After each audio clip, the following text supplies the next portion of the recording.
Good evening प्यारे बच्चों, कैसे हो सभी। तो चैप्टर नंबर 5 क्लास 7 ज्योग्राफी का शुरू करेंगे आज हम। चैप्टर का नाम है आपका major domains of the earth. देखिए, मेजर डोमेन्स ऑफ अर्थ में बहुत ही मतलब ये इजी टॉपिक है। ये टॉपिक आप पहले ही पढ़ के आ चुके हो, तो कुछ नया तो पढ़ेंगे नहीं हम।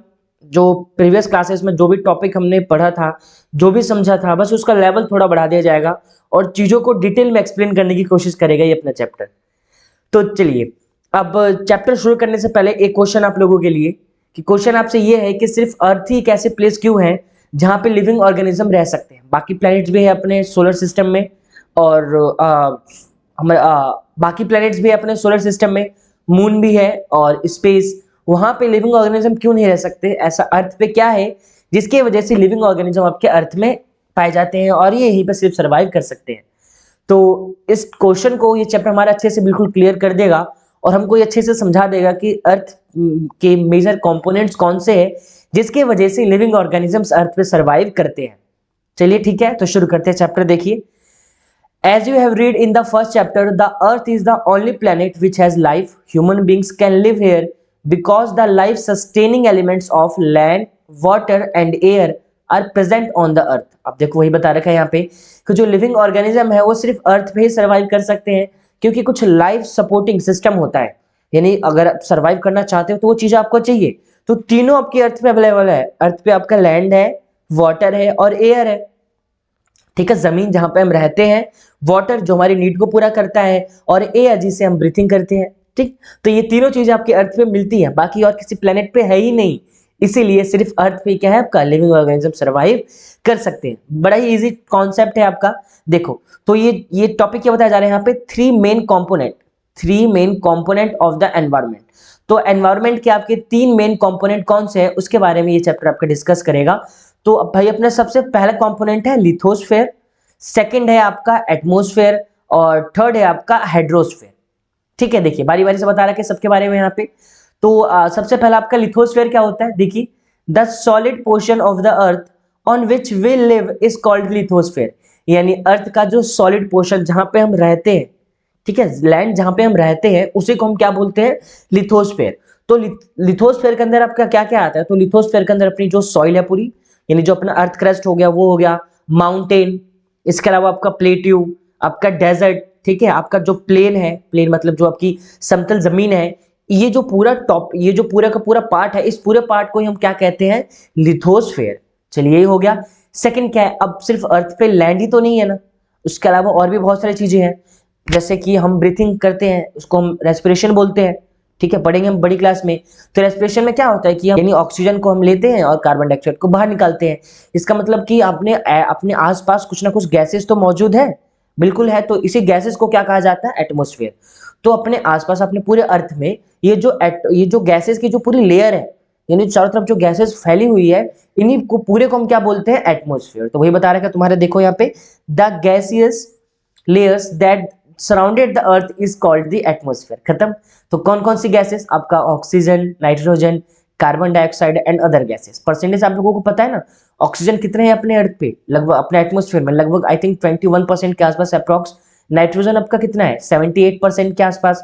और आपका जो कार्बन डाइऑक्साइड और जो अदर गैसेस है, ये सब लगभग 1 या 2% मिलाकर ये बन जाती है। ठीक, उसके बाद देखिए, तो अब चलो ये तो पढ़ लिया हमने कि अपने अर्थ पे लैंड है, ठीक है, लैंड मास है, इसके अलावा एटमॉस्फेयर भी है, और थर्ड अपने अर्थ पे क्या है? वाटर भी तो है। ठीक है, रिवर में है, या फिर आपका पॉन्ड में हो, या आपका लेक में हो, या ग्राउंड वाटर ही क्यों ना हो, ओशन में हो या सीज में हो, समुद्र में जो पानी है, या अपने एटमॉस्फेयर में जो वाटर वेपर समझ में आता है आप लोगों को? जब हम पानी को हीट करते हैं, गर्म करते हैं, तो पानी की भाप ऊपर जाती है ना, तो उसी भाप को हम क्या बोलते हैं? Water vapour. तो अपने एटमॉस्फेयर में चारों ओर ना वाटर वेपर भी मौजूद होता है। तो हाइड्रोस्फेयर के अंदर हम वाटर वेपर को भी जोड़ देते हैं। चलिए बढ़िया। तो देखिए क्या बता रखा है, water covers a very big area of the earth surface and this area is called the hydrosphere. बस इतना ही इंपॉर्टेंट है। चलिए, तो देखो आपका हाइड्रोस्फेयर में आपका आइस, यानी जो अपने आइस जो होता है नॉर्थ पोल साउथ पोल में जो आइस बर्फ मौजूद है, वो भी आपका हाइड्रोस्फेयर में अकाउंट होता है। इसके अलावा आपका वाटर तो बता दिया मैंने, और वाटर वेपर भी हम पढ़ चुके हैं।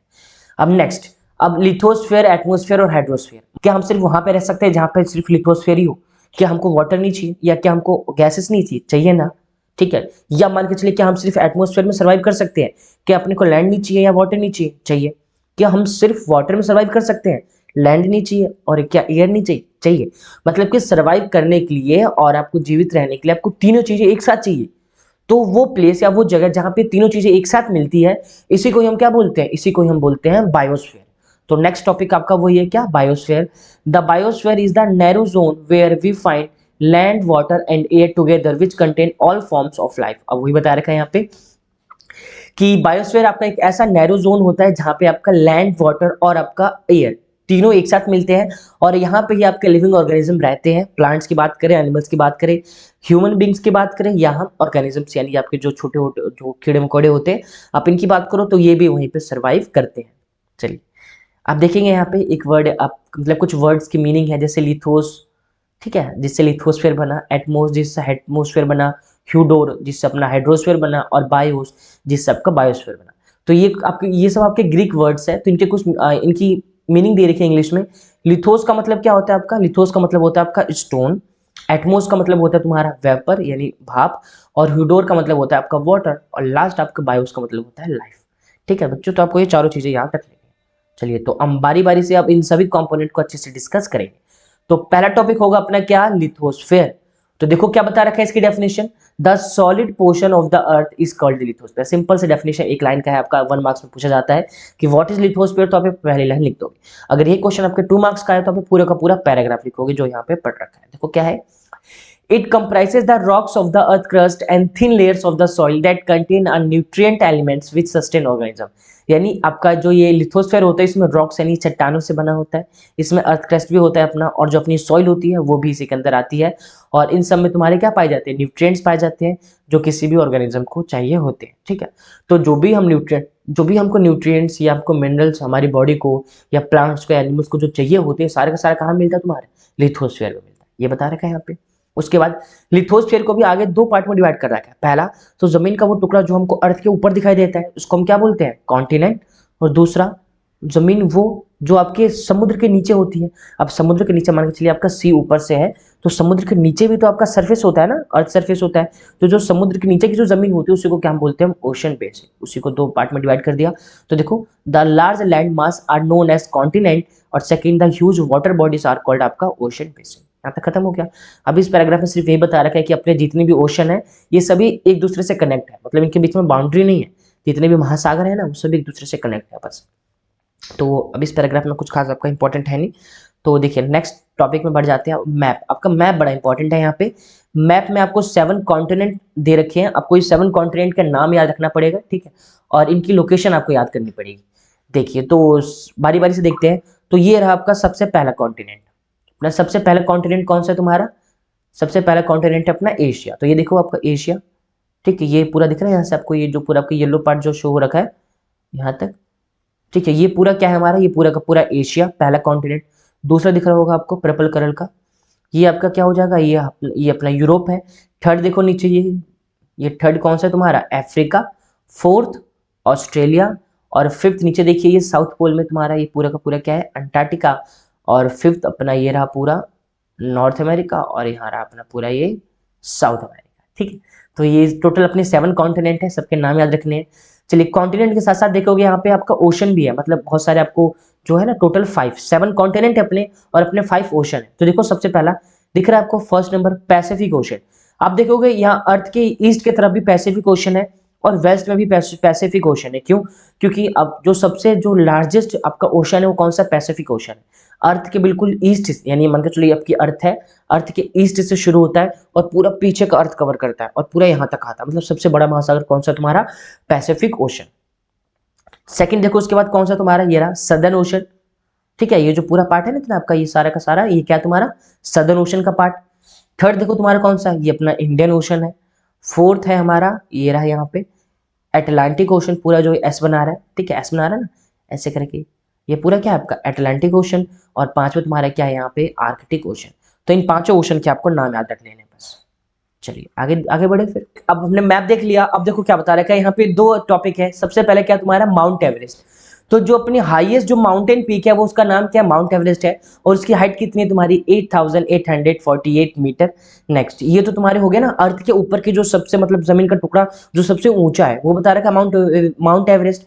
बट आपका सी जो आपका पैसिफिक ओशन है, ठीक है, उसमें आपकी धरती की डेप्थ भी बता रखी है, ठीक है, तो वो कितनी है तुम्हारी, वो तुम्हारी है 11,022 मीटर, ठीक है, 11,022 मीटर। और वो कहाँ पे है तुम्हारा, ये मैरियाना ट्रेंच करके जगह है, कहाँ पे तुम्हारा पैसिफिक ओशन में। तो आपको ये याद रख लेना बस, ये 2 पॉइंट याद रखोगे। माउंट एवरेस्ट की वो हाइट कितनी है, तो 8848, और आपका जो ये आपका पैसिफिक ओशन की जो आपकी डेप्थ है, गहराई कितनी है, वो तुम्हारी ये सबसे ज्यादा 11,022 मीटर। चलिए बस इतना ही काम का है। अब चलिए अब बारी बारी से पढ़ेंगे हम सभी कॉन्टिनेंट के बारे में।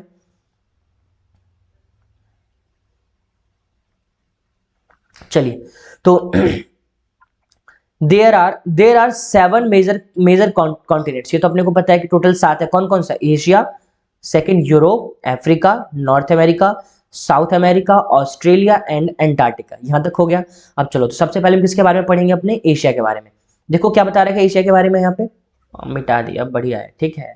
देखो तो सबसे पहला कॉन्टिनेंट कौन सा है, अपना एशिया। तो क्या बता रखा है इसके बारे में, Asia is the largest continent. सबसे पहला पॉइंट कि एशिया सबसे बड़ा कॉन्टिनेंट है, नोट करते रहेंगे आप लोग। पहला पॉइंट ये हो गया। दूसरा पॉइंट क्या है आपका, it covers about 1/3 of the total land area of the अर्थ। यानी अपने अर्थ में जितना भी टोटल कॉन्टिनेंट है, अगर इन सबको टोटल कर दो तो जो तुम्हारा एशिया है वो सिर्फ वो कितना है, 1/3 है। यानी आपका 33% सिर्फ क्या है, एशिया है। मतलब इतना बड़ा आपका कॉन्टिनेंट हो गया। इसके बाद देखो, the continent lies in the eastern hemisphere, और आपका ईस्टर्न हेमिस्फीयर में लाई करता है। हम लोगों ने चैप्टर नंबर 2 में पढ़ा ना कि मान के चलिए आपका अर्थ है ये, ठीक, अर्थ, ये बीच में कौन सी लाइन होती है, तुम्हारी इक्वेटर है, और ये तुम्हारा क्या, प्राइम मेरिडियन है, ठीक है। इक्वेटर से ऊपर वाले पार्ट को क्या बोलते हैं हम, नॉर्थ हेमिस्फीयर, ठीक, और इक्वेटर से नीचे वाले पार्ट को हम क्या बोलते हैं, आपका वेस्टर्न हेमिस्फीयर। ये हो गया। इसके अलावा जो बीच में जो लाइन है आपकी प्राइम मेरिडियन, प्राइम मेरिडियन के जो पीछे वाला पार्ट है इसको हम क्या बोलते हैं, इसको बोलते हैं हम वेस्टर्न हेमिस्फीयर। क्या बोलते हैं, वेस्टर्न हेमिस्फीयर। और इस लाइन के जो ईस्ट वाला पार्ट है इसको क्या बोलते हैं हम, ईस्टर्न हेमिस्फीयर, ठीक है। तो देखो बस वही बता रहे हैं कि एशिया तुम्हारे कहाँ पे है, ईस्टर्न हेमिस्फीयर में आता है। उसके बाद देखिए, the Tropic of Cancer passes through this continent. जो लाइन थी अपनी ट्रॉपिक ऑफ कैंसर जो नॉर्थ में थी, जो भी चैप्टर नंबर 2 में पढ़ा था हमने, ठीक है, वो भी कहाँ से पास होती है, आपकी एशिया से पास होती है। इसके अलावा जो एशिया है और यूरोप है, ठीक है, जो एशिया है और यूरोप है उनके बीच में एक आपका एक पहाड़ है, ठीक, एक पर्वत है, उसका नाम क्या है, आपका यूरल माउंटेन है, जो उन दोनों को अलग करने का काम करता है। ये बता दिया। इसके साथ साथ जब हम एशिया और यूरोप, जब इन दोनों को मिलाकर, यानी जब इन दोनों कॉन्टिनेंट को मिलाकर हम मिलाते हैं तो उसका नाम क्या पड़ जाता है, उसका नाम हो जाता है आपका यूरेशिया। क्या नाम हो जाता है आपका, यूरेशिया। तो चलो एक बार मैप में वापस आओ, मैप में आपको मैं आपको यूरल माउंटेन दिखाता हूँ, ठीक है, ध्यान से देखिए। हाँ देखो, देखो ये देखो यहाँ पे दिख रहा है आपको ये माउंटेन, ये आपका एशिया है, ये तुम्हारा क्या है, ये तुम्हारा यूरोप दिख रहा है इसके बीच में ये, ठीक है, जो आपको ब्राउन कलर का दिखाई दे रहा होगा ये आपका यूरल माउंटेन है। तो यूरल माउंटेन क्या करता है, आपको एशिया को यूरोप से अलग करता है। चलिए नीचे आ जाइए वापस। तो पहले ये कुछ पॉइंट थे एशिया के बारे में। नेक्स्ट टॉपिक क्या अपना, यूरोप। यूरोप के बारे में पढ़ेंगे हम। Europe is much smaller than Asia, Asia से छोटा होता है, वो साइज देख रहे हैं आपको पता चल जाएगा। इसके अलावा the continent lies in the west, ये आपके वेस्ट, एशिया के वेस्ट तरफ आता है। थर्ड पॉइंट जिसके बारे में क्या बता रखी है, Arctic circle, the Arctic circle passes through the map, it is bound by water bodies on 3 sides.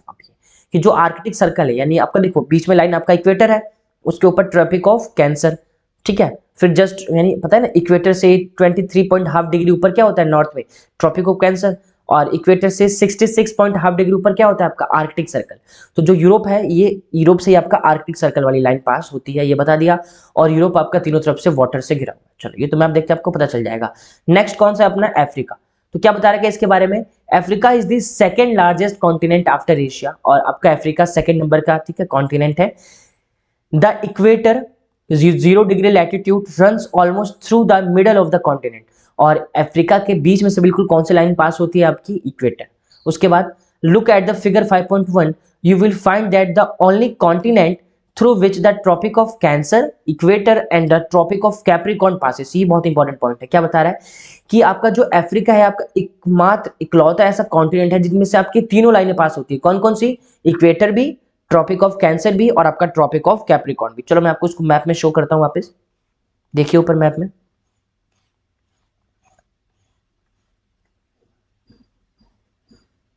देखो ये रहा अपना अफ्रीका, ठीक है, दिखाई दे रही है, ये दिख रही है आपको बीच वाली लाइन, ये कौन सी लाइन है, ये आपकी ये इक्वेटर है, तो अफ्रीका से इक्वेटर भी पास हो रही है।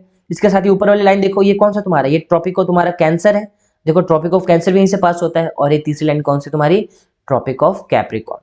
तो ये आपका अफ्रीका ही एकमात्र ऐसा कॉन्टिनेंट है जहां से तीनों लाइन आपकी पास होती है। चलिए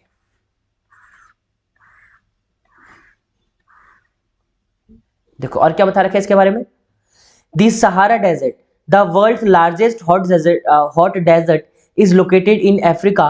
The continent is bound on all sides by ocean and seas. और आपको ये पता ही होगा कि वर्ल्ड का जो सबसे लार्जेस्ट और जो सबसे हॉटेस्ट डेजर्ट है वो कौन सा है, सहारा डेजर्ट, और वो कहाँ पे, अफ्रीका में।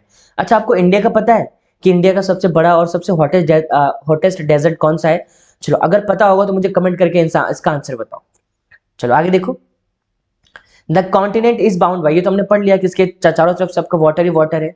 Look at the world map figure 5.1, you will notice that the world's longest river the Nile flow through the Africa, notice where the equator, the Tropic of Cancer and Tropic of Capricorn pass in the map of Africa. क्या बता रखा है कि world की जो सबसे long जो दुनिया की जो सबसे लंबी नदी है वो भी कहाँ बहती है, इसको हिंदी में नील नदी प्रोनाउंस करेंगे और इंग्लिश में इसको हम नाइल रिवर बोलेंगे।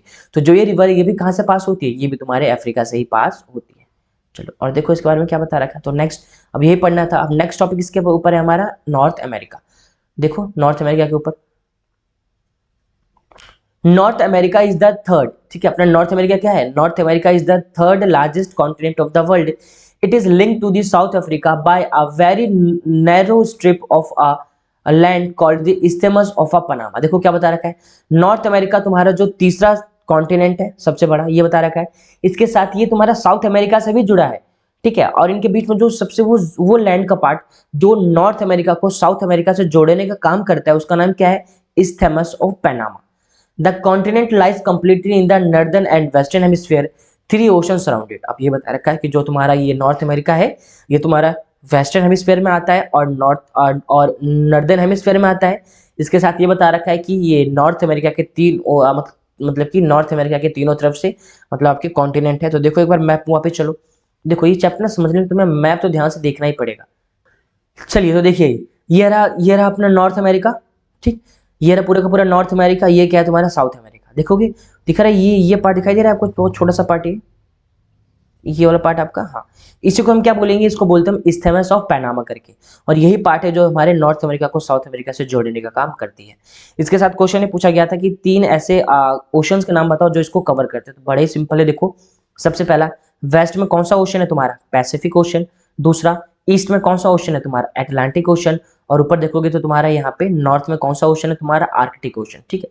तो ये जो तुम्हारा नॉर्थ अमेरिका है ना, ये Arctic Ocean, Atlantic Ocean and Pacific Ocean, इन तीनों ओशन से आपका घिरा होता है। चलो खत्म। तो अब आगे हम नेक्स्ट टॉपिक के ऊपर, अपना नेक्स्ट टॉपिक क्या है, साउथ अमेरिका के बारे में पढ़ेंगे अब हम। South America lies mostly in the southern hemisphere. सबसे पहला पॉइंट में ये बताया कि जो आपका साउथ अमेरिका है वो आपके सदर्न हेमिस्फीयर में आता है।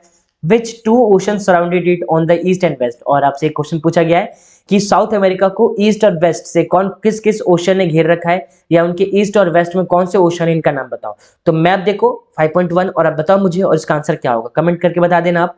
नेक्स्ट देखो, the Andes, the world's longest mountain range, runs through its length from north to south, and South America has the world's largest river, the Amazon.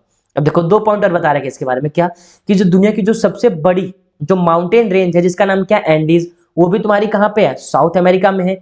इसके साथ साथ क्या बता रखा है, जो दुनिया का जो सबसे लार्जेस्ट रिवर है, जो दुनिया का जो सबसे बड़ी नदी है, ठीक है, वो अमेजोन, वो भी कहाँ पे तुम्हारी, ये भी है अपने साउथ अमेरिका में। कंफ्यूज नहीं होना, हमने लास्ट टॉपिक पढ़ा था अफ्रीका में कि जो नाइल रिवर है वो सबसे लॉन्गेस्ट है, ठीक है, वो सबसे लंबी रिवर है।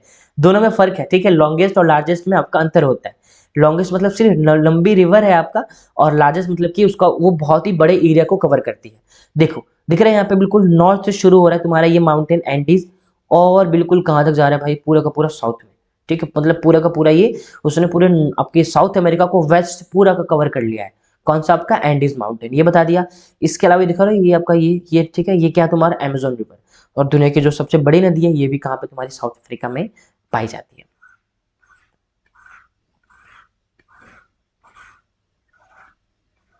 पढ़ लिया।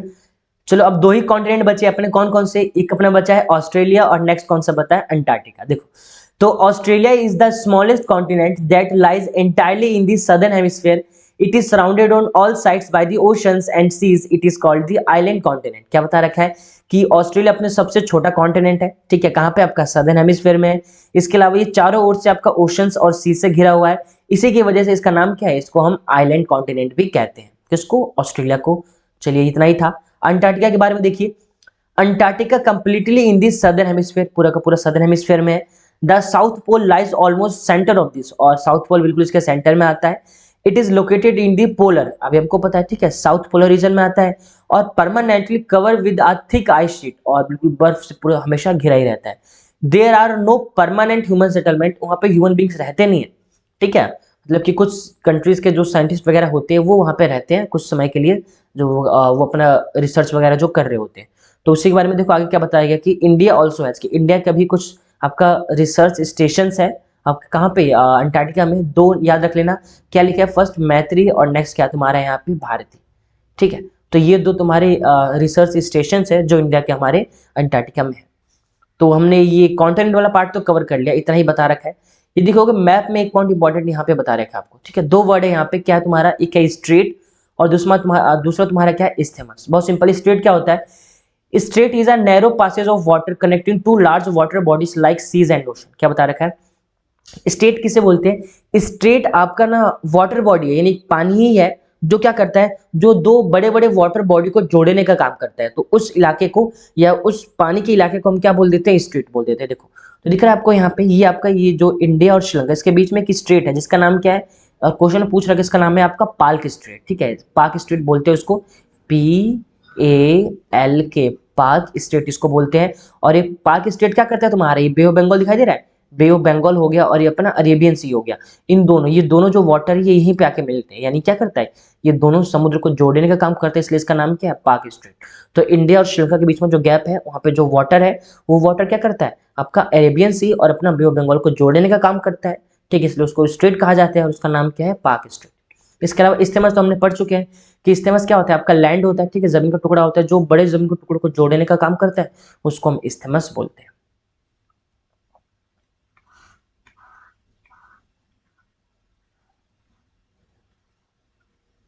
तो नेक्स्ट किसके बारे में पढ़ेंगे अब हम पढ़ेंगे अपना हाइड्रोस्फीयर। देखिए तो the earth is called the blue planet, ये हमको पता है, क्यों कहा जाता है ब्लू प्लेनेट, इसलिए कहा जाता है क्योंकि अर्थ पे, मतलब कि जो पूरा अर्थ का जो एरिया है उस पर सिर्फ 71% क्या तुम्हारा पूरा का पूरा वाटर है, और जो जमीन है लैंड है वो कितना है, सिर्फ तुम्हारा 29% है, ठीक। इसके अलावा देखो hydrosphere consist of water in all it's form, ये तो हमको पता ही है कि हाइड्रोस्फीयर में वाटर आपके सभी अलग अलग फॉर्म में होते हैं, जैसे कि कहाँ कहाँ पे, आपका ओशन में भी होता है, यानी महासागर में, रिवर्स नदियों में पाया जाता है, लेक्स मतलब कि आपकी झील में, ठीक है, ग्लेशियर मतलब जो आपके बर्फ के जो पहाड़ होते हैं ना, वो बर्फीली सारी नदियां हो गया, या इसके अलावा तुम्हारा जो अंडरग्राउंड वाटर होता है, ठीक, वो हो गया, या वाटर वेपर हो गया।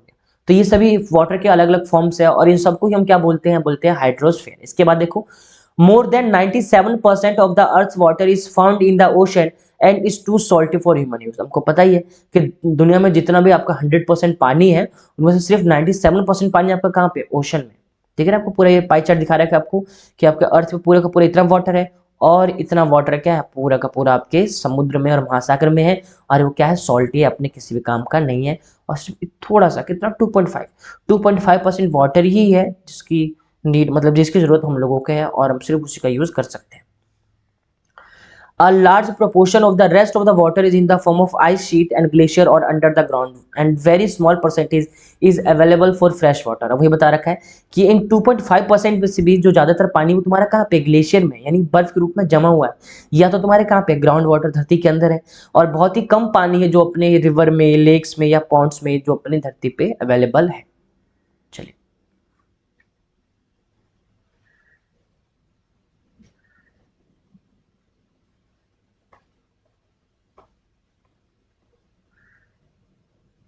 चलो, तो नेक्स्ट वही बताया जा रहा है देखिए तो ये हो गया। Hence despites being a blue planet we face a shortage of water. भाई कहने को तो जो अपना अर्थ है वो ब्लू प्लेनेट है, बट वो सारा पानी अपने काम का नहीं है, सिर्फ 2.5% है। और उस 2.5% में से भी आपका ज़्यादातर पानी कहाँ पे है, आपके आइस शीट यानी बर्फ के रूप में आपका इकट्ठा हो रखा है। चलिए तो इतना हमने कवर कर लिया, ये चैप्टर का अपने पार्ट 1 होगा। तो यहाँ तक अच्छे से पढ़िए, एक बार आप एनसीईआरटी जरूर पढ़ लीजिए, और डाउट होगा तो इस वीडियो को एक बार आप फिर से देख लीजिए। इसके बाद का जो भी टॉपिक होगा वो हम अगली वीडियो में कवर करेंगे। ठीक है, मिलते हैं फिर नेक्स्ट क्लास में।